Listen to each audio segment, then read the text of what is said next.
ભગવાન મહાવીર સ્વામીના શ્રી ચરણોમાં મારા તમારે ભાવપૂર્વક આપણા સૌના ઉપકારી ગુરુ ભગવાન એવં ગુણી મૈયાના શ્રી ચરણોમાં મારા તમારા ભાવપૂર્વક કવિકાળ સર્વજ્ઞાચાર્ય હેમચંદ્રાચાર્ય કહી રહ્યા છે ગ્રંથની અંદર કે તમે ધારો ને તો સ્વર્ગ અહીંયા છે અને તમે જો ધારો ને તો નરક પણ આપણું થિંકિંગ, આપણી વિચારધારા, આપણી સમજણ જે પ્રકારની હોય ને તો અહીંયા સ્વર્ગ અને અહીંયા કાલની આપણી વાત ચાલુ છે વેલકમ ટુ હેવન. 3 થી સ્વર્ગમાં જવા માટેની 3 ચાવી. પહેલા નંબરની અંદર give you smile, હંમેશા હસતા રહો. કોઈ પણ પરિસ્થિતિ હોય, ગમે તેવી સિચ્યુએશન હોય, કાંઈ પણ હોય, પણ જ્ઞાની પરમાત્મા કહે છે હંમેશા કેવા રહો? હસતા. બીજા નંબરની અંદર spread your smell, એટલે કે તમે તમારી સુવાસને દર્શાવો. અહીંયાથી શું આવ્યા ત્યારે લઈને આવ્યા હતા અને અહીંયાથી જ્યારે જશું ત્યારે શું લઈને જવાના છે? કાંઈ છે. જનરલી મનુષ્યને વૈરાગ્ય આવે છે ત્યારે ખબર છે, હોસ્પિટલમાં જઈને ત્યારે શું આવે? વૈરાગ્ય આવી જાય. હવે અહીંયા કાંઈ નથી. જ્યારે સ્મશાન વિધિની અંદર જાય, સ્મશાનમાં ગયા પછી ત્યાં શું આવે? વૈરાગ્ય આવી જાય કે એક દિવસ આપણે પણ અને પછી ત્યાંથી જેવા બહાર નીકળીએ એટલે વૈરાગ્ય ક્યાં આવ્યો? એ થોડા ક્ષણોની અંદર એ વૈરાગ્ય રહે છે. એ થોડી વાર એવું લાગે છે કે આ સંસારમાં કાંઈ જ નથી. એ થોડી ક્ષણોની અંદર લાગે એવું કે બસ આખો દુઃખથી ભરેલો સંસાર છે, આ સ્વાર્થમય છે. અને જેવું એ બધું જ પ્રસંગ પરિપૂર્ણ થાય એટલે ફરી પાછા આપણે ક્યાં હતા ને ત્યારે. જીવનમાં દરેક વ્યક્તિ પાસે બધું જ છે. આજે આ વર્લ્ડની અંદર આ ટેકનોલોજી એટલી બધી આગળ છે આજે કે તમે જે માંગો ને બધું, અરે આપણે વિચાર્યું ન હોય ને એનાથી પણ વધુ આજે એટલું બધું આ દુનિયાની અંદર આવી ગયું છે. બસ ખાલી એક વસ્તુ નથી મળતી. શું છે? શાંતિ. શું નથી? શાંતિ નથી માત્ર. બધું જ છે પણ શું નથી? શાંતિ નથી. રત્નસુંદર વિજયજી મહારાજે એક વખત પ્રવચનની અંદર કહ્યું, કોઈ શ્રદ્ધાંજલિમાંથી ભાઈ આવ્યા અને પૂછ્યું કે મેં તો નાની ઉંમરમાં દીક્ષા લઈ લીધી છે, એટલે ખબર નથી, મેં ક્યારેક શ્રદ્ધાંજલિ જોઈ નથી, પ્રાર્થના સભાને જોઈ નથી, હોય શું ખરેખર એમાં? એટલે એ શ્રાવક એ ગુરુ ભગવંતને કહે છે કે શ્રદ્ધાંજલિની અંદર કે અમે અંદર જઈએ એટલે જે ભાઈની ડેથ થઈ હોય એનો શું હોય?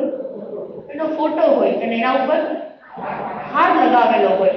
અને અમે સંસ્કારી છીએ એટલે ગુરુ મહારાજ ત્યાં શું મૂક્યું? બાજુમાં અગરબત્તી હોય. અને બધા જ લોકો જે ટાઈમ રાખ્યો હોય 3 થી 5, 4 થી 6 વોટેવર, એ ધીરે ધીરે બધા સંસ્કારી સ્વજનો જેની સાથે સંબંધ હોય એ બધા જ શું આવે? એ પ્રાર્થના સભાની અંદર આવે અને પછી બધાને એમના માટે થઈને બે શબ્દો બોલવાના હોય. શું કે? અને અશોકભાઈ શું બોલે? શું બોલે? બધા જ સારું બોલે. કે ભાઈ આટલા સુકૃત્યો કર્યા હતા, એમને સંત માટે આમ કર્યું હતું, એમને સાધુ સંતોની ખૂબ સેવા કરી હતી, એ ઘરની અંદર પણ એ એટલા બધા સમજદાર વ્યક્તિ હતા અને એમના ગયા પછી બધાને આજે ખોટ દેખાય છે. અને છેલ્લે સેન્ટેન્સ બધું જ પૂરું કરી શ્રદ્ધાંજલિ આપતા છેલ્લે એટલું બોલે, હે પરમાત્મા, એ આત્માને શું આપો? શાંતિ આપો. ગુરુદેવ કે બધા જ બોલવા ઉભા થાય બધા આવું કહે તો હા ગુરુદેવ જેટલા પણ ઉભા થાય ને એ પોતાનું એ પ્રાર્થના સભાની અંદર એ શ્રદ્ધાંજલિ આપતા જેટલા પણ વ્યક્તિ બોલવા ઉભા થાય એ બધા બોલે એના માટે. અને પછી છેલ્લે શું બોલે? તો ભાઈ શું આપું છે? એટલે ગુરુદેવ કે સાચી વાત છે, અહીંયા નથી મળી તો ભગવાન શું આપું છે? અહીંયા સાચી શાંતિ મળી નથી એટલે ક્યાં ઉપર જઈને આવે. કહેવાનું તાત્પર્ય એ છે, એક સુંદર મજાના કવિએ લખ્યું છે, जब तुम जगत में आए, हाँ, जब तुम जगत में आए तब जग हंसे तुम रोए. जब तुम जगत में आए तब जग हंसे तुम रोए, करनी ऐसी कीजिए, हाँ, तुम हंसे जग रोए. दहीसर में एक बार आखो दिवस आ बोलिया ज करे. શું બોલે? तुम जगत में आए तब जग हंसे तुम रोए, करनी ऐसी कीजिए, हाँ, कि तू हंसे जग रोए. એટલે કે આપણા ગયા પછી લોકો શું થવા જોઈએ? લોકોના આંખમાં આંસુ આવી જાય કે આ વ્યક્તિત્વ એવું હતું, આ એક અસ્તિત્વ એવું હતું કે આમના ગયા પછી હવે શું લાગે છે? ખાલીકો લાગે છે. અને બાકી તો ઘણા કહે કે ઝાડ ગયું ને સમજાય. કેવી સિચ્યુએશન છે, હા, આપણું કેવો નેચર છે, આપણો કેવો સ્વભાવ છે, અને આપણા ગયા પછી હા આપણે અહીંયા જ બેઠા બેઠા એકવાર શ્રદ્ધાંજલિ બનાવી લેવી જોઈએ. હું તો એમ કહું એટલે ખબર પડી જાય. ખબર ને અહીંયા હોય કે નહીં, અમારે તો દેશમાં છે ને જીવતું જગત જીવ કરે. હંસાબેન શું કરે? આપણે જીવતું જગત જીવ રાખી દે. હા, એ 75 વર્ષ 80 વર્ષ થયા હોય, મારા ગયા પછી જમણવાર કરે, સંજમણ કરે, એની પહેલા અમુનો કરી દે. ભાઈ આખો દિવસ બોલ્યા જ કરે. એક દિવસ એની પત્ની કે ભાઈ શાંતિ રાખો, તમે આટલું બધું બોલો છો કે ભલે બધા રોય પણ હું નહીં રહું તમારી પાછળ. શું કહે છે હર્ષદભાઈ? કે ભલે તમે બોલ્યા કરો, બધા ભલે રોય પણ હું નહીં રોય. કે તું ભલે ન રો પણ બધા રોશે, યાદ રાખજે. કે કેમ એમ કહો છો? તો કે સાંભળજો, હું તને કહું, સાંભળજે. હા, જે આપણે ઘરમાં રહીએ છીએ ને એ 6 મહિનાથી ભાડું નથી ગયું એટલે ઈ રોવાનો માલિક. કોણ રોશે? એ માલિક રોશે. બાર ગલીના નાકે પાન વાળો છે, 4 મહિનાથી પાન ખાવ છે, રૂપિયો નથી આપ્યો, એ રોશે મારા ગયા પછી. કરિયાણું, આખા વર્ષનું આપણે જે કરિયાણું લઈએ છીએ એ 2 વર્ષનું કરિયાણું એક સાથે લઈ લીધું છે, હવે 1 રૂપિયો દેવાનો નથી, મારા ગયા પછી એ રોશે. દૂધવાળો છે, 2 મહિનાની બિલ માંગે છે પણ મેં આપ્યું નથી, જોજે મારા ગયા પછી પણ એ રોવાનો.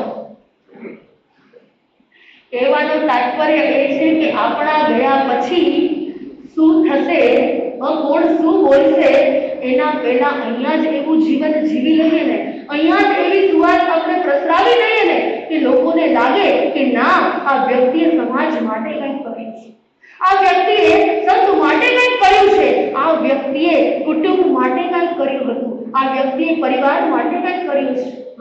આપણા આ લાઈફની અંદર કેટલા બધા એવા વ્યક્તિઓ આવ્યા છે કે જે અહીંયા આવીને આપણા પાસેથી ગયા, પણ આજે પણ વર્ષો પછી પણ લોકો યાદ કરે છે. વિચાર કરો કે ગાંધીજીને, કે સ્વામી વિવેકાનંદને, કોણ યાદ કરે? સરસ્વતી, એ દયાનંદ સરસ્વતીને આજે કેટલા વર્ષો, એ જવાહરલાલ નહેરુને કેટલા વર્ષો વીતી ગયા, પણ છતાં પણ લોકો યાદ કરે છે. એ ગૌતમ સ્વામીને યાદ કરે છે, એ મહાવીરને યાદ કરે છે, એ આગમના પાના ઉપર જેટલા મહાન પુરુષો થઈ ગયા ને, આજથી કેટલા વર્ષો થઈ ગયા, પણ એ આપણે બધા એને વિચાર કરો કે આપણા ગયા પછી આપણને કોણ યાદ કરશે?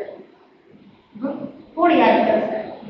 1 દિવસ, 2 દિવસ, 3 દિવસ, પરિવારવાળા 1 મહિનો, આપણા ગયા પછી આપણા જ ઘરની અંદર આપણી ફોટો પ્રેમ.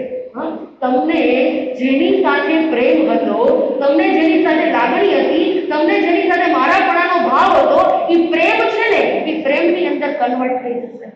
ક્યાં કન્વર્ટ થશે? જ્યોતિબેન ક્યાં લાગી જશે? પ્રેમમાં. અને પછી એ પ્રેમ કેટલા દિવસ? એ ઘરના હશે 1 મહિનો, 2 મહિના, 3 વર્ષ, 4 વર્ષ, 5 વર્ષ, 6 વર્ષ, 10 વર્ષ પછી જો ઘરનું રિનોવેશન થયું અને દાદાની ફ્રેમ કદાચ પડી ગઈ અને કાચ તૂટી ગયો, હવે ઘરમાં બહુ બધા ફોટા થઈ ગયા છે. તમારા ઘરમાં ફોટો ફ્રેમ છે, એ બા બાપુજીની, એ બા દાદાની, સાસુ સસરાની, એના સાસુ સસરાની ફોટો જ નથી રાખો. હવે તો ફોટો જ નથી રાખતા માણસો. કેમ? ફોટો જ નહીં, કે ઘરનું આખું શું ખરાબ થઈ જાય છે. સોરી, અચ્છા, ઇન્ટિરિયર નથી રાખવા દેતા. ઇન્ટિરિયર ખરાબ થઈ ગયું. અચ્છા, ઇન્ટિરિયર ખરાબ થઈ જાય છે. ઓહો, વિચારો, જેમને તમારા માટે આખી જિંદગી શું આપ્યું છે? આખી જિંદગી તમને પ્રેમ, લાગણી, ભોગ આપ્યો. તમને ભોગ આપ્યો છે તમારી પાછળ, અને સેટા શું થઈ જાય? વિચારો, આ પ્રેમ છે ને એ પ્રેમની અંદર કન્વર્ટ થાય ને એ પેલા થાકી જવાનું છે. એ પેલા થાકી જવાનું છે. વૈરાગ્ય ક્યારે આવે કે નથી આવતું? તમે સાચું કહેજો. અમે તો રોજે સવારે ઉઠીએ ને અને માતાજી અમને ઘણી વાર કહે કે ભગવાનનો આભાર માનો, કે જો કદાચ આપણે આ પાંચમા આરાની અંદર આ કળિયુગની અંદર જો આ સંસારમાં હોત ને, મને કહે ઘણી વાર કે જો સંસારમાં હોત ને તો ભગવાનનું સવારે ઉઠીને ભગવાનનું નામ લેવા મળે છે ને, ભગવાનનો આભાર માનો. બાકી તો અત્યારે છે ને સ્કૂલની અંદર છોકરાઓ જતા હોય ને ટિફિન બનાવતા હતા, આપણે બનાવતા એ બધાના તો આપણે સાચવતા હોય. એ રિમોટ કંટ્રોલ ની અંદર તમે રિમોટ કંટ્રોલમાં જે ચેનલ તમે ચેન્જ કરવી કરી શકો કે નહીં? અમારું રિમોટ કંટ્રોલ કોની પાસે? સાચું કહેજો, અમારું રિમોટ કંટ્રોલ કોની પાસે? પોતાની પાસે. એટલે અમે જે ધારીને એ આરાધના કરી શકીએ, અમે જે ધારીને પરમાત્માનું નામ લઈ શકીએ, અમે ધારીને તપશ્ચર્યા કરી શકીએ, અને તમારા બધાનું રિમોટ કંટ્રોલ કોના હાથમાં? કોના હાથમાં? તમે ધારો તે કરી શકો? હર્ષદભાઈ, તમે વિચારો કે 1 મહિના માટે મારે છે ને જૂનાગઢ વયું જવું છે, દેશભાઈ આ બધું મૂકી દેવું છે, થાય થાય? બહુ અઘરું છે. એક વખત સંસારની અંદર આવી ગયા, એ સંસારના બંધનોની અંદર બંધાઈ ગયા પછી બહુ કઠિન છે. તમે ગમે એટલું વિચાર કરો પછી પરિસ્થિતિ કેવી છે ખબર છે? સંસાર કેવો છે ખબર છે? એ ગુંદર જેવો છે. કેવો છે? ગુંદર જેવો. તમને એમ થાય હમણાં બહાર નીકળી જશું, હમણાં બહાર નીકળી જશું, પણ આખી જિંદગી એમાં વહી જાય ને, પણ ક્યારે બહાર ના નીકળી શકાય. પોતાનું જ રિમોટ કંટ્રોલ પોતાના હાથમાં લે ને, એ સંયમી હાથમાં, અને પોતાનું રિમોટ કંટ્રોલ બીજાના હાથમાં લઈ લેવાનું ને, એનું નામ સંસાર. બીજા જેમ કહે એમ કરવાનું. બધાના તો સવારે ઉઠીને તમારે બધાને શું કરવાનું? બધાના તો અને તમારે બધા ડિમાન્ડ પૂરી કરવાની. આ બધું તો સાચવાનું, આ બધું ડિમાન્ડ પૂરી કરવાની. આખી જિંદગી શું કરવાનું? બસ આજ કે બીજું કાંઈ. પણ મારે તમને એ કેવું છે, ઓકે નો પ્રોબ્લેમ, કોઈ કર્મના ઉદે, કોઈ મોહનીય કર્મના ઉદે, કોઈ અંતરાય કર્મના લીધે સંસારમાં રહીએ છીએ ને, ઓકે નો પ્રોબ્લેમ.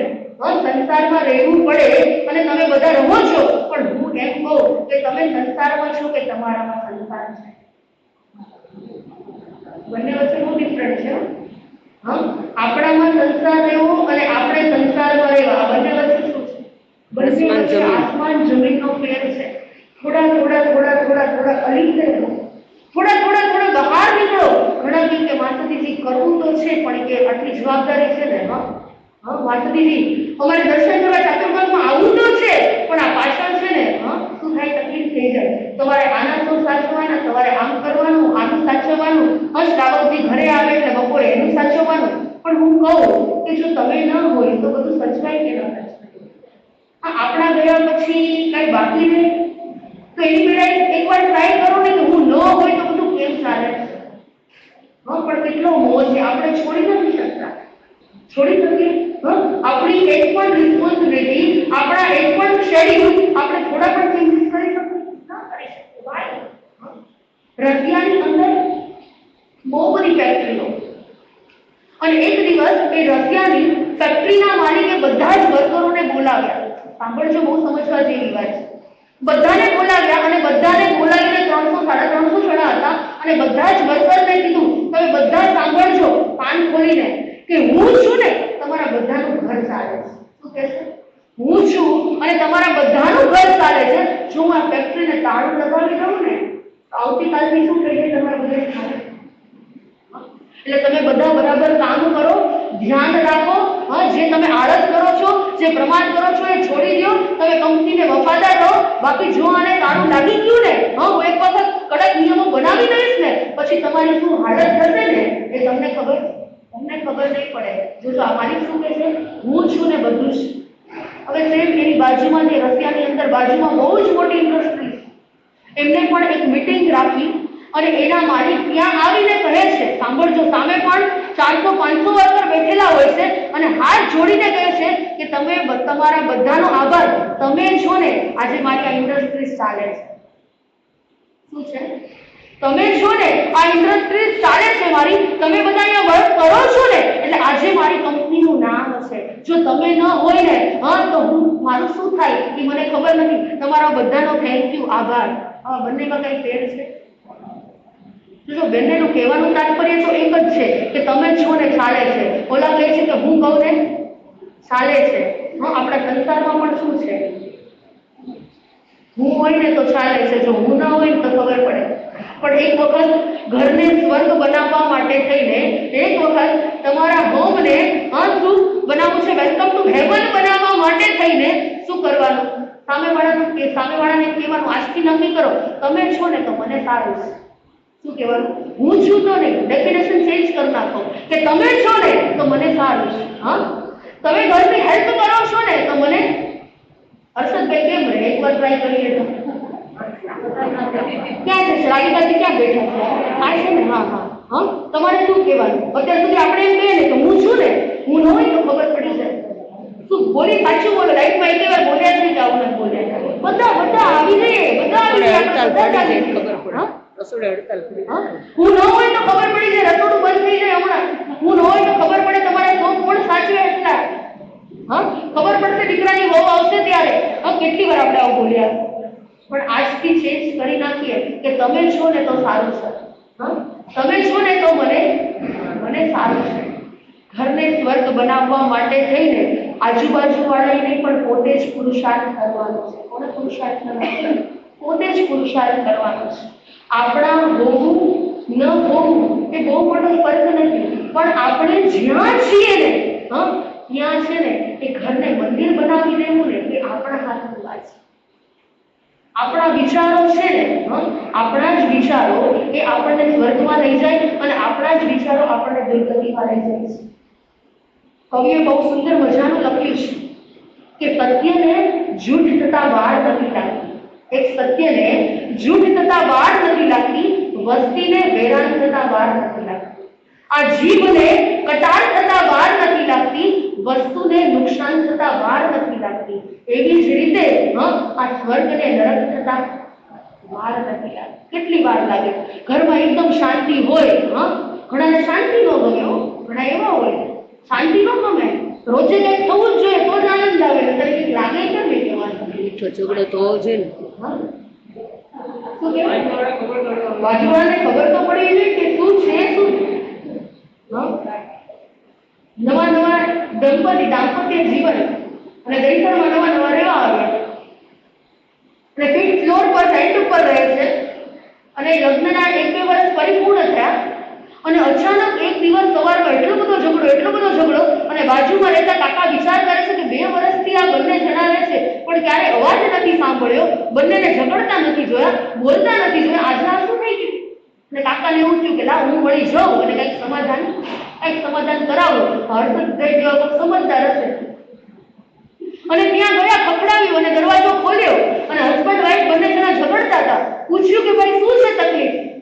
એનો હસબન્ડ કહે છે કે આ સમજતી નથી, હું કહું છું મારે મારા દીકરાને ડોક્ટર બનાવવો છે. શું કરવું છે? ડોક્ટર બનાવવો છે. હવે આ બાજુ પહેલી કહે છે મારે ડોક્ટર બનાવવો જ નથી, મારે મારા દીકરાને એન્જિનિયર બનાવવો છે. બંને વચ્ચે ઝઘડો છે. ઓલા કે એન્જિનિયર બનાવો છે, આ બાજુ કે ડોક્ટર બનાવો છે. કાકા કે શાંતિ રાખો કે છોકરો ક્યાં છે? હું એને પૂછવા દઉં શું છે, એને શું કરવું કે હજુ છે નહીં કે વિચારો હજુ કાંઈ. આપણા બધાનું પણ કેવું છે? આવું જ કંઈક છે. સ્વર્ગના દરવાજા ખોલવા માટે ફર્સ્ટ ઓફ ઓલ પહેલા નંબરની અંદર give you smile, બીજા નંબરની અંદર spread your smile અને ત્રીજા નંબરની અંદર be you small, નાના થઈ જાઓ. આજે બધાને કેવા બનવું છે? મોટા બનવું છે. જેઠાણીને એમ થાય જેઠાણી મને પૂછતી નથી, હું મોટી છું. સાસુને એમ થાય કે ઘરમાં હું વડીલ છું, મને કોઈ પૂછતું નથી. આ બાજુ શ્રાવણને એમ થાય હવે દીકરા દીકરી કોઈ સાંભળતા નથી, મને પૂછતા નથી. બધાને મોટું થવું છે પણ કોઈને નાનું નથી થવું. બધાને પોતાનું પદ પોતાનું સ્ટેટસ ઉપર રાખવું છે. જે નાના બને છે ને તે હંમેશા સુખી રહે છે. ગુજરાતીમાં કહેવત હોય ને કે મોભને શું કંઈક કહેવાય? મોભને ખીલા હોય. મોભને ખીલા હોય. મોટા હોય ને કેટલી જવાબદારી હોય, મોટાને કેટલા ટેન્શન હોય, મોટાને કેટલી બધી રિસ્પોન્સિબિલિટી હોય, અને જે નાના છે એને છૂટી જાય ને એને કાંઈ. પણ આજે બધાને શું બન્યું? મને કોઈ પૂછતું નથી, હવે મને કોઈ ગણતું નથી, હવે મને કોઈ બોલાવતું નથી. થોડી થોડી ઉંમર થાય, થોડા વર્ષો વધતા જાય એટલે પોતાનું સ્ટેટસ, પોતાનું માન વધતું જાય અને ઘરમાં ધીરે ધીરે શું થવા લાગે? ભગવાન કહે છે કે નાના બનો. ભગવાન મહાવીર સ્વામી જેવા મહાવીર સ્વામી પણ ક્યારેય કોઈ પણ શિષ્યને પ્રશ્ન નથી પૂછ્યો કે ભાઈ તમે શું કરો છો, તમારે શું કરવું જોઈએ. અરે ગૌતમ સ્વામી જેવા ગૌતમ સ્વામી ગોચરી લઈને આવે છે અને ભગવાનને કહે છે કે આનંદ શ્રાવકને આટલું જ્ઞાન થયું હતું. કેટલું જ્ઞાન થયું? 500 યોજન સુધીનું જ્ઞાન. અને ત્યાં હું ગોચરી જઈને આવ્યો અને મેં ત્યાં પ્રભુ કહી દીધું કે 500 યોજન સુધીનું જ્ઞાન કોઈ પણ સંસારીને, કોઈ શ્રાવકને થઈ શકે નહીં. હવે આ બાજુ ભગવાનને પૂછ્યું ને ત્યારે અને આપણે પૂછ્યા વગર સુખી થવા માટે થઈ અને મન માંગની સલાહ આપવી નહીં. આજે કોઈને સલાહ લેવી ગમે છે? કોઈને નથી ગમતું. પણ પૂછ્યા વગર વડીલોને શું હોય છે? હું આને આમ સમજાવી દઉં. એને જોજો લાઈફમાં ઇન્ટેન્શન એ વડીલોનું પણ શું છે? સારું છે કે આ વ્યક્તિ દુઃખી ન થાય, આ વ્યક્તિ આગળ જતા સુખી રહે, એનું ઇન્ટેન્શન એવું છે. પણ આજના જનરેશનને કોઈને સલાહ ગમે છે? કોઈને સલાહ મને બધી ખબર પડે છે, તમારે કઈ કહેવાની જરૂર નથી. ગૌતમ સ્વામીએ સામેથી પ્રભુને કીધું કે હું ત્યાં જઈને આમ કહીને આવ્યો છું અને આ બાજુ પ્રભુ કહે છે નહીં ગૌતમ સ્વામી તમે ખોટા છો, તમે ખોટું કીધું છે. શ્રાવકને પણ 500 યોજન સુધીનું જ્ઞાન થાય અને એ આનંદ શ્રાવકને ખરેખર જ્ઞાન થયું છે. તમે ફરી પાછા ત્યાં જાઓ અને ત્યાં જઈ એમને ખમાવીને આવો. આપણે કોઈ પાસે હાથ જોડી શકીએ? આપણે કોઈને મિચ્છામી દુક્કડમ કહી શકીએ? આ વાત નથી. 8 દિવસ પરીક્ષણના છેલ્લા દિવસે હવે બધાને શું કરીએ? કોને મિચ્છામી દુક્કડમ કરો? સાચું કહેજો. નજીક વાળાને કે દૂર વાળાને? બધાને ફોન કરીને કહેશે કે જેવું સમુદ્રીનું જેવું પરિક્રમણ પૂરું થશે એટલે તમે ગમે એને ફોન કરો ને એટલે બધે એન્ગેજ આવશે. બધા બિઝી. મિચ્છામી દુક્કડમ ખમાવું છું કે છેલ્લે દિવસે ખમાવું છું અને પછી આવું છું પાછું. તો સારું છે ને? મહાન પુરુષો એમના જીવનની અંદર કહી રહ્યા છે કે જે લાઈફમાં દરેક વ્યક્તિની રિસ્પેક્ટ કરે ને એ વર્લ્ડના કોઈ પણ ખૂણામાં રિજેક્ટ નથી થતા. જે રિસ્પેક્ટ કરે ને એ ક્યારેય રિજેક્ટ નથી થતા. પણ આજે કોઈને હાથ જોડવા ગમે છે? આજે કેટલા બધા આ યંગ જનરેશન હવે ઘરે ગોચરી માટે જઈએ તો જ્યાં બેઠા હોય ને કે ત્યાં બેઠેલા હોય. હાથમાં સેલફોન હોય તો સેલફોન હોય, એ ટીવી જોતા હોય તો ટીવીમાં હોય, એ કોઈ લેપટોપનું વર્ક કરતા હોય તો એની અંદર હોય. એને એટલી પણ ખબર નથી કે સાધુ સાધ્વી ભગવાન પધાર્યા છે, આપણા ઘરે આવ્યા છે તો બે હાથ જોડી મધ્યના મંદાવી કહી સાતા પૂછીએ અથવા તો પધારો કહીએ ને આટલું પણ આટલા પણ તમે તમારા બાળકોને સાંભળજો. તમે તમારા બાળકોને વાર્તાની અંદર શું આપો છો?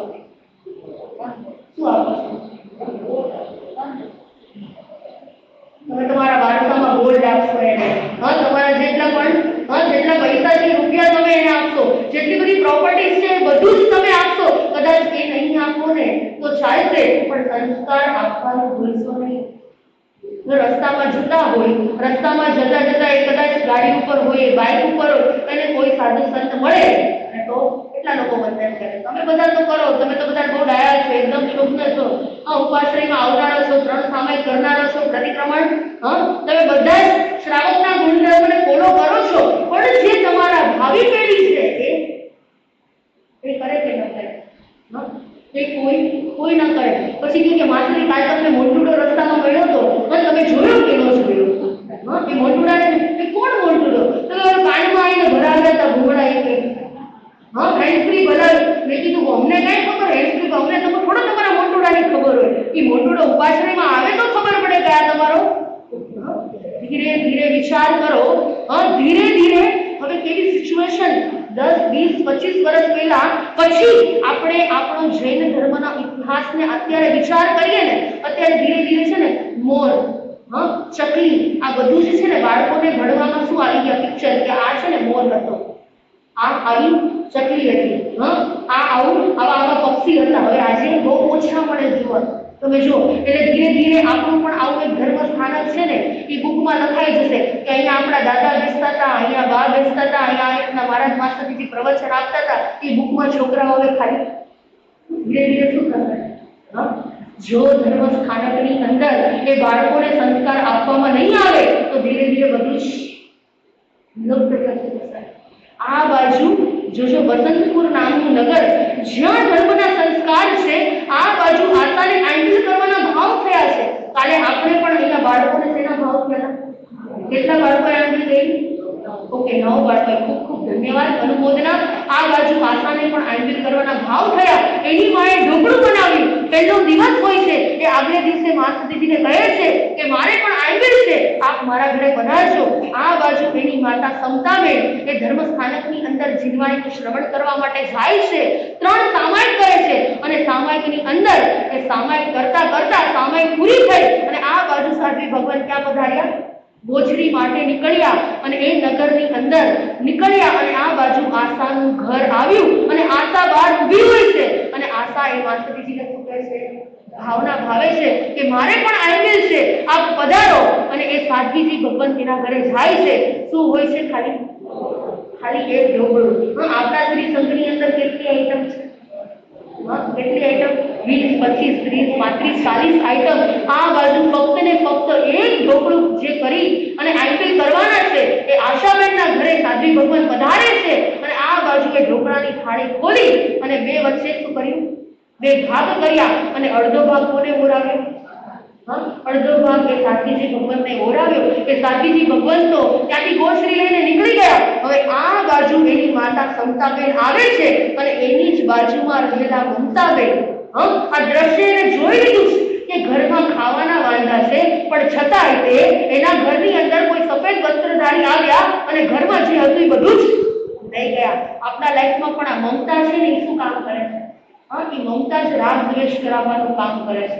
સમતાબેન આ બાજુ આવે છે, મમતાએ મારવાનું કામ કરે છે. એ સમતા જીવનની અંદર સંભાવ લાવવાનું કામ કરે છે પણ સંભાવ જ્યારે મમતાની ઉપર હાવી થઈ જાય છે ને ત્યારે આપણે સંભાવને શું કરીએ છીએ? ભૂલી જઈએ છીએ. સમતાબેન ઘરે આવે છે. મમતાબેન કહે છે કે સાંભળો, તમે જે ઘરની અંદર ઢોકળું બનાવ્યું હતું, તમે જે ઘરના કામ કરી અને તમે જે ભેગું કરો છો ને તમારી દીકરી શું કરે છે? એ કોઈ સાધુને મોરાવી દીધું. તમે ઘરે જાઓ અને આ બાજુ એ સમતાબેનનો હવે શું થઈ ગયો? મગજ ગયો અને કહે છે કે મેં એના માટે બનાવ્યું હતું, મેં મારા માટે બનાવ્યું હતું. અને આ બાજુ એ સાધ્વીજી ભગવાન લઈ ગયા. હવે ઘરે ગયા પછી હવે જોજો આ સમતાબેન આશાને શું કહે છે? જોજો એક ઉત્કૃષ્ટ ભાવે દીધેલું દાન એ કેટલા કર્મોને નિર્જરા કરે છે અને એ દાન દીધા પછી પણ જો મનની અંદર રાગ દ્વેષ થાય ને તો એ જીવાત્માને ત્યાં લઈ જાય છે. આ બધા ભાવો, આ સમતાબેનના ભાવો અને આશાબેનના ભાવો એ કેવા કેવા પરિણામ લાવે છે એ બધા જ ભાવો આપણે સાંભળીશું. જેટલા અંતે આપણા હૃદયની અંદર અવધારીશું એટલા અંતે મારો આત્મા અને તમારો આત્મા દિવ્ય ભવ્ય બનશે.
અને પરમ તીર્થંકર ભગવાન મહાવીર સ્વામીના ચરણ કોણમાં પાવ પૂરો કોટી પ્રણામ. આ વિતરાગ પરમાત્માએ આ સારા જગતના જીવના હિત અને કલ્યાણ અર્થે જગત જીવના ઉદ્ધાર અને સમુદ્ધારને અર્થે આ સુંદર મજાનો રાજમાર્ગ બતાવ્યો અને એ રાજમાર્ગ ઉપર ચાલી અનંત અનંત જીવો આ સીધ ગતિને પ્રાપ્ત કરી ગયા. પરમાત્મા કહી રહ્યા છે, હે જગતના જીવો, આપણને બધાને મનુષ્યનો ભાવ મળ્યો. આ મનુષ્યનો ભાવ એ આપણને મફતમાં મળ્યો. તો આ જીવાત્માએ કેટલું મૂલ્ય ચૂકવ્યું ત્યારે જીવાત્માને આ મહામૂલ્ય અને દુર્લભમાં દુર્લભ એવો મનુષ્યનો ભાવ મળ્યો છે. અને આ મનુષ્યનો ભાવ એ જીવાત્માને કેવો મળ્યો છે? લોટરી સમાન કેવો મળ્યો છે? જેમ કોઈ વ્યક્તિને આ રાતોરાત એક 5 લાખ રૂપિયાની કે કરોડ રૂપિયાની લોટરી લાગે અને કેવો આનંદ થાય હર્ષદભાઈ? જેમણે કરોડ રૂપિયા જોયા નથી એ વ્યક્તિને એના લક બાય ચાન્સ અને લોટરી લાગી ગઈ અને લોટરી લાગતા કરોડ રૂપિયા મળ્યા તો કેટલો આનંદ થાય? એના કરતા પણ વધારે આ મને અને તમને આ મનુષ્યનો ભાવ મળ્યો ને એનો આનંદ હોવો જોઈએ. શું હોવું જોઈએ? આનંદ હોવો જોઈએ. કારણ કે આપણને બધાને આ મનુષ્ય ભાવની લોટરી લાગી ગઈ અને હજી પણ કેટલાય જીવો એવા છે કે જેમ તમે બહારગામ જાઓ અને તમારે બહારગામ જવા માટે રિઝર્વેશન કરાવવું પડે. શું કરાવવું પડે? વેટિંગમાં. અને રિઝર્વેશન જ્યાં સુધી ન થાય ત્યાં સુધી તમારું નામ વેટિંગ લિસ્ટ. આ વેટિંગ લિસ્ટની અંદર હોય એમ મનુષ્ય ભાવનું રિઝર્વેશન કરાવવા માટે આ કેટલાય એવા જીવો છે કે જેમને રિઝર્વેશન નક્કી થઈ ગયું કે આવતા ભવની અંદર અમને મનુષ્યનો જ ભવ મળવાનો છે. કોને મનુષ્યનો ભવ મળે? કેટલી વ્યક્તિ એવી છે કે એમને અવશ્યમેવ ત્યાંનું આયુષ્ય પૂર્ણ કરી અને એ મનુષ્ય ભવમાં જવાના છે. કોને? અનુત્તર વિમાન ખાલી એ સિવાય નવલોકાંતિક દેવ મરીને મનુષ્યમાં જ આવે.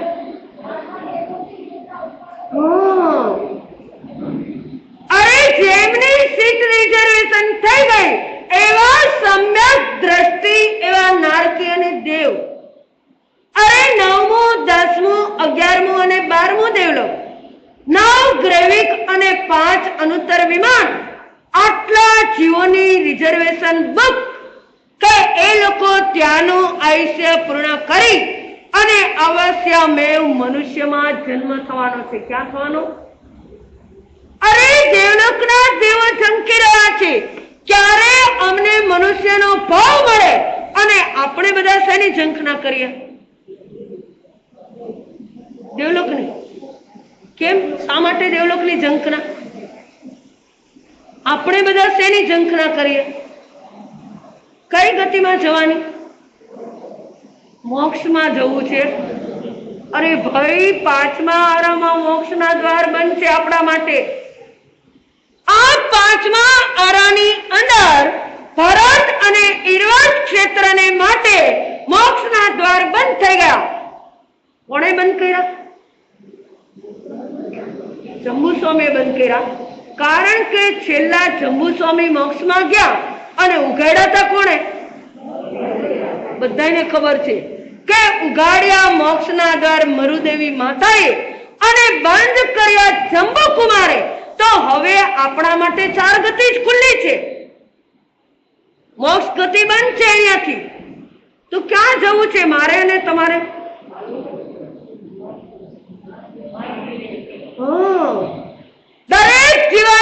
જવું છે મહાવિદ્ય ક્ષેત્રની અંદર, પણ મહાવિદ્ય ક્ષેત્રમાં જવા માટેની જોઈએ એવી કરણી આપણે કરીએ છીએ? આ તો વાત એવી કે લડ્ડુ ભી ખાના અને મોક્ષ ભી, અમારે લડાઈ ખાવા છે ને અમારે મોક્ષમાં જવું. કોઈ દી મોક્ષ મળે ખરો એવી રીતે? હે? અરે જે જીવાત્માઓ મોક્ષ ગતિને પ્રાપ્ત કરી ગયા એવા અનંતા આ સિદ્ધ ભગવાન અને અરિયંત ભગવાન જેમના અનંતા ગુણો રહેલા છે.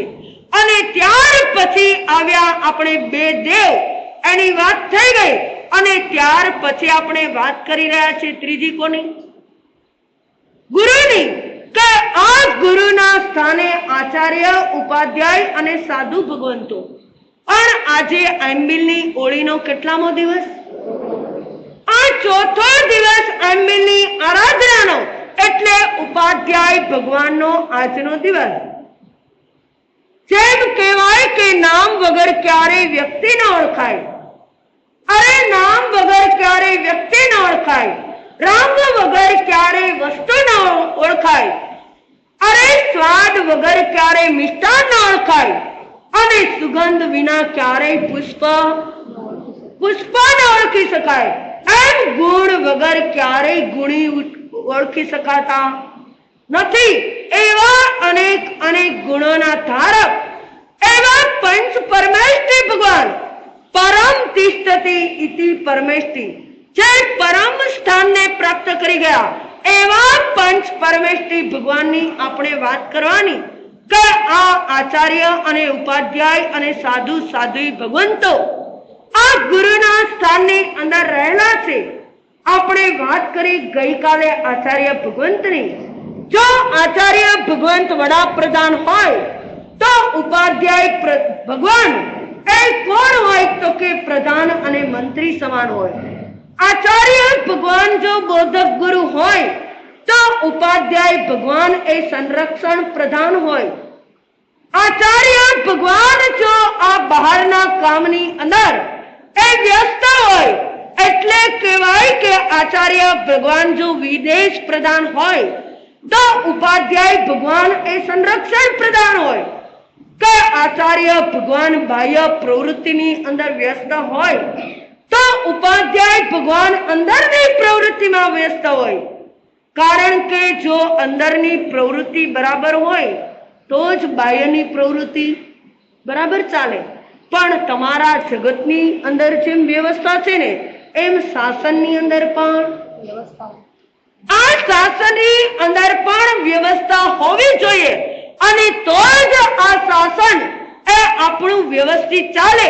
કારણ કે આચાર્ય ભગવાન હંમેશા એમના શિષ્ય સમુદાયને અર્થની વાચના આપવાની અંદર વ્યસ્ત હોય. ક્યારે અર્થની વાચના આપવામાં વ્યસ્ત હોય ત્યારે ઉપાધ્યાય ભગવાન એ એમના જ શિષ્યને આ સૂત્રની વાચના આપવાની અંદર વ્યસ્ત હોય. આચાર્ય ભગવાન હજારો શિષ્ય હોય, પણ જ્યાં સુધી એ શિષ્યોને કેવી રીતે કોને ગોઠવવા એની એમને ખબર ન હોય. પણ ઉપાધ્યાય ભગવાનને ખબર હોય કે આ સારો એ શિષ્ય સમુદાય એને કેવી રીતે વ્યવસ્થિત રાખવો, એમને કેવી રીતે આ સારણા, વારણા, ચોયણા અને પડી ચોયણા કરવી, એ કામ કોનું છે? ઉપાધ્યાય ભગવાનનું. કારણ કે શિષ્ય ઘણા બધા હોય, પણ બધા જ શિષ્યોમાં બધી જ પાત્રતા હોય. કોઈ શિષ્ય નબળા પણ હોય અને કોઈ શિષ્ય હોશિયાર પણ હોય. અરે કોઈ શિષ્ય તપની અંદર પણ સુરા હોય, તો કોઈ શિષ્ય શાસન પ્રભાવના કરવાની અંદર સુરા હોય.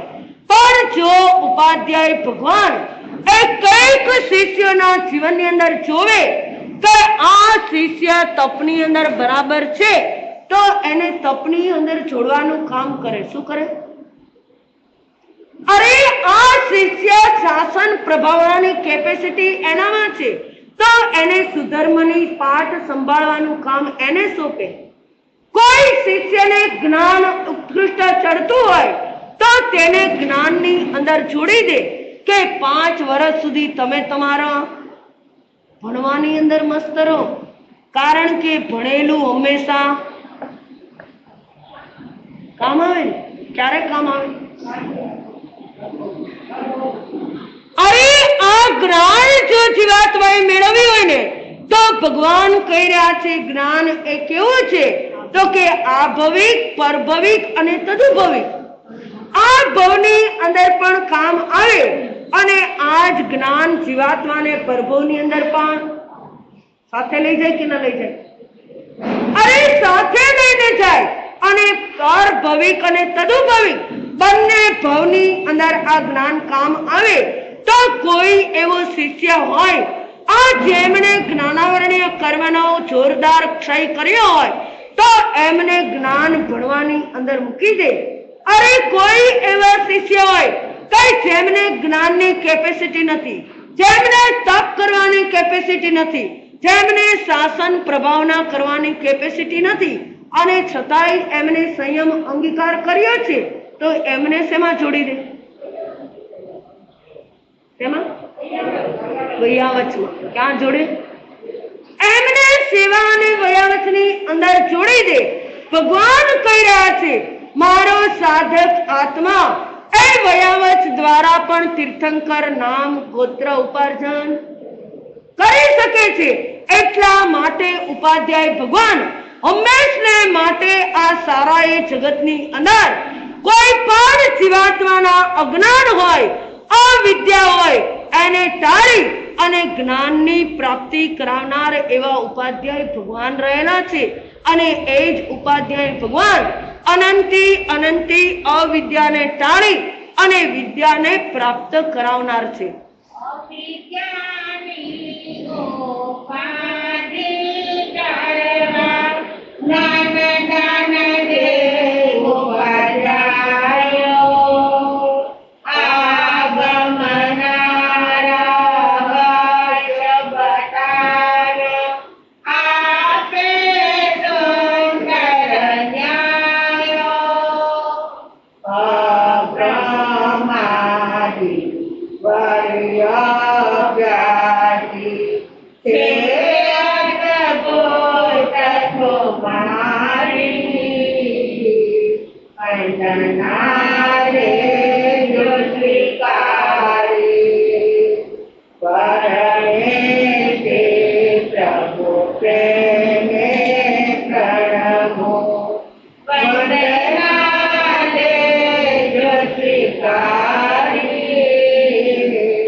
કેવા છે ઉપાધ્યાય ભગવાન સારા એ જગતના જીવોના આ ઉપાધિને ટાળી અને સમાધિને આપનાર એવા ઉપાધ્યાય ભગવાન. એટલું જ નહીં, આ સારો એ સાધુ સમુદાય એ કેમ હરિયો ભર્યો રહે? અરે ઉપાધ્યાય ભગવાન હંમેશા જેમ પેલો માળી એ એમના બગીચાને સારી રીતે એની માવજત કરી અને સુંદર મજાનો રાખે એમ આ ઉપાધ્યાય ભગવાન પણ માળીનું કામ કરે છે. શું કરે? કે હજારો શિષ્ય જે આ બગીચાની અંદર ફૂલ ખીલ્યા છે ને એ બગીચાની અંદર ખલેલા ફૂલોને આ સ્વાધ્યાય અને જ્ઞાન રૂપી પાણી પાઈ અને એક એક શિષ્યને પ્રફુલ્લિત રાખવાનું કામ આ ઉપાધ્યાય ભગવાન કરી રહ્યા છે કે એમની અંદર જ્ઞાન આવે, એ શિષ્યની અંદર સારી સમજણ આવે અને ગમે તેવા પ્રસંગ આવે ને તો ક્યારેય પ્રસંગની અંદર ભળી જાય અને એ આર્ત ધ્યાન અને રૌદ્ર ધ્યાન કરી અને નવા કર્મનો કેમ ઉપાર્જન ન કરે એનું જ્ઞાન આપે ઉપાધ્યાય ભગવાન. અને એટલે જ કહેવાય કે સમજણના અક્ષર છે 4, સમજણના અક્ષર છે 4, સુગ્ન પામે વિચાર.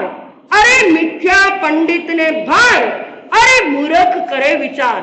રાણી પરમાત્મા કહી રહ્યા છે આ જેના જીવનની અંદર સમજણ આવી ગઈ આ 4 અક્ષરનો શબ્દ પણ 4 ગતિને દૂર કરનાર છે. કેટલી ગતિને? કારણ કે સમજણ એને કહેવાય કે જીવનની અંદર સમજ બહુ જરૂરી છે. કા સમાં જ 3 અક્ષર કહીએ ને તો સ એટલે સહનશીલ તું બનજે, માં એટલે કહી રહ્યા છે કે તું તારા જીવનની અંદર આ મનને હંમેશા મોટું રાખજે, અને જ આપણને કહી રહ્યા છે હંમેશા જતું કરતા શીખજે. જો આ 4 અક્ષરનો શબ્દ આપણા જીવનની અંદર વણાઈ જાય, આપણા જીવનની અંદર આવી જાય ને, તો કેટલાય અનર્થોથી આપણે બચી જઈએ, અરે કેટલાય નવા કર્મ બાંધતા અટકી જઈએ, અને નવા કર્મ ન બાંધીને એના માટે સંસારની અંદર હર પ્રસંગે હર સમયે આપણને સામે કેટલાય નિમિત્તો તો મળે ને કે ન મળે, અને છતાંય જ્યારે નિમિત્ત મળે ને ત્યારે આપણે બધા શું થઈ જઈએ જયેશભાઈ? નિમિત્તમાં ભળી જઈએ. પણ નિમિત્તની અંદર ક્યારે ન ભળીએ? જો આપણને બરાબર સમજ હોય, આપણા જીવનની અંદર બરાબર જ્ઞાન મળ્યું હોય ને, તો આપણે ક્યારેય નિમિત્તની અંદર ન ભળીએ. અરે એક વખત એક ભાઈ આ સવારના પોરની અંદર મોર્નિંગ વોક કરવા ગયા, અને ચાલતા ચાલતા ચાલતા એક બીજો મિત્ર મળ્યો, અને એને કહી રહ્યા છે, ભાઈ ગઈકાલે ધરતીકંપનો આંચકો આવ્યો અને તારું નવું નક્કોર આ 2 માળનું ઘર એ કડાડા ભૂસ કરતું પડી ગયું. સાચી વાત છે? મેં આ સાંભળી. પેલો કહે હા સાચી વાત છે. જે બનવાનું હતું તે હર્ષદભાઈ બની ગયું. પણ ત્યારે પેલો મોર્નિંગ વોક કરવા આવેલો મિત્ર બીજો પ્રશ્ન પૂછે, અરે તારું આ 2 માળનું નવું નક્કોર ઘર ચાલ્યું ગયું, આ પડી ગયું, તો તને કઈ ના થયું? સાચું બોલજો. તમારું ઘર કદાચ આવું થઈ ગયું હોય, તમે રહેવા જવાના હોય, અને અગાઉ જ અઠવાડિયાની અંદર આ ઘરની આવી સિચ્યુએશન થઈ જાય, તો તમને શું થાય?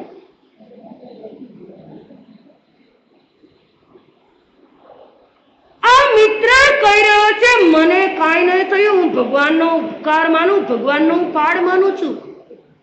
કે જો આ ઘરની અંદર અમે ગઈકાલે જ રહેવા જવાના હતા, અને આ ઘરની અંદર અમે રહેવા ગયા હોત, અને પછી જો ધરતીકંપનો આંચકો આવ્યો હોત અને ઘર પડી જાત તો?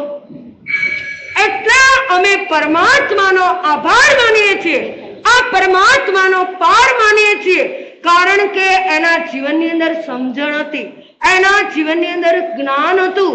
બાકી તો અજ્ઞાની લોકો હોય ને, એને જો કદાચ આવો પ્રસંગ બન્યો હોય ને, તો એ શું કરે?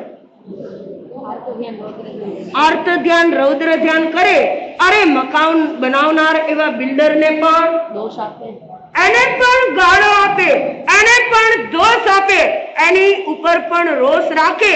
પણ જ્ઞાની પરમાત્મા આપણને કહી રહ્યા છે કે આપણા જીવનની અંદર જ્ઞાન જરૂરી રહેલું છે, કારણ કે આ જીવાત્માને કહેવાય કે प्रजा की रक्षा करने के लिए राजा चाहिए, प्रजा की रक्षा करने के लिए राजा चाहिए, अरे ज्ञान प्राप्त करने के लिए गुरुदेव चाहिए।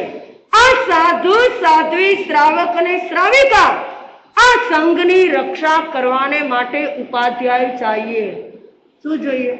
ઉપાધ્યાય ભગવાન જો આપણને મળ્યા હોય ને તો જ આ સાધુ સાધ્વી શ્રાવક અને શ્રાવિકાને એમાંથી જ્ઞાન મળે અને આ જ્ઞાન આપણને ત્યારે જ પ્રાપ્ત થાય અને આપણા જીવનની અંદર એવી સમજ આવી જાય।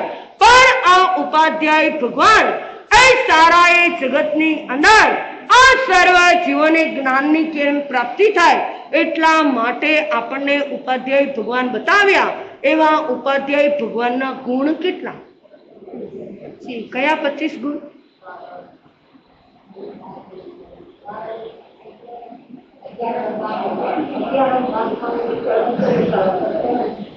અગિયાર અંગ 12 ઉપાંગ આ ચરણ સિત્રી અને કરણ સિત્રી આ 25 ગુણના ધારક એવા ઉપાધ્યાય ભગવાન રહેલા છે। અને એ ઉપાધ્યાય ભગવાનનું આપણે ક્યાં ધ્યાન કરવાનું? હૃદયની અંદર આ જ્યાં આનંદ કેન્દ્ર રહેલું છે ત્યાં આનંદ કેન્દ્રની અંદર આપણે ઉપાધ્યાય ભગવાનનું ધ્યાન કરવાનું। અને એમનો વર્ણ કેવો હોય? લીલા હોય। એવા ઉપાધ્યાય ભગવાન લીલા વર્ણે કોણ બિરાજ? લીલા વર્ણે રે કોણ બિરાજે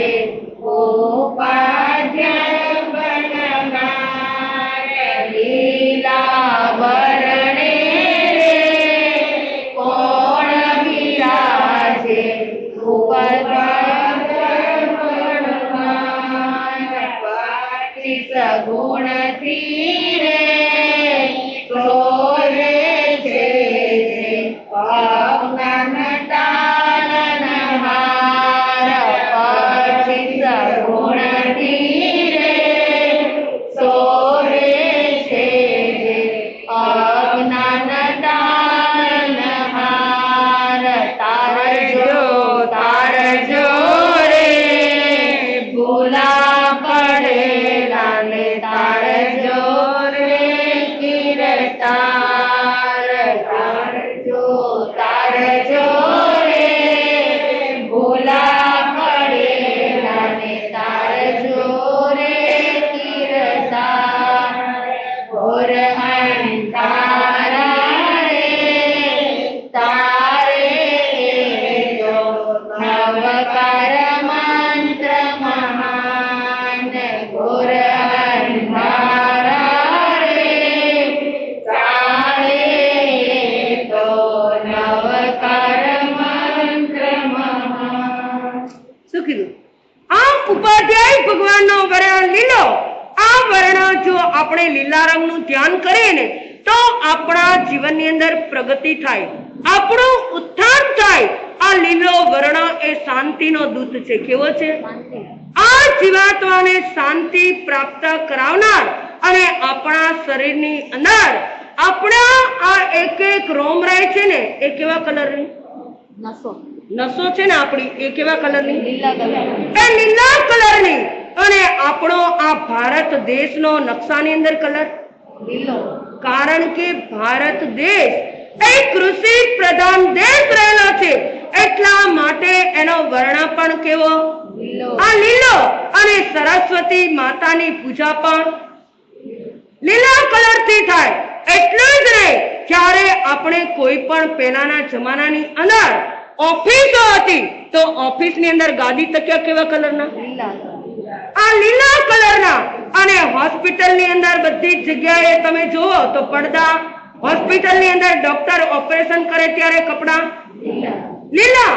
અને મોતૈયો ઉતરાવે ત્યારે પહેલા ચશ્મા કેવા પહેરાવતા? આ લીલા કલરના ચશ્મા પહેરાવતા. એટલે આ લીલો કલર એ જીવાત્માને શાંતિ આપનાર છે.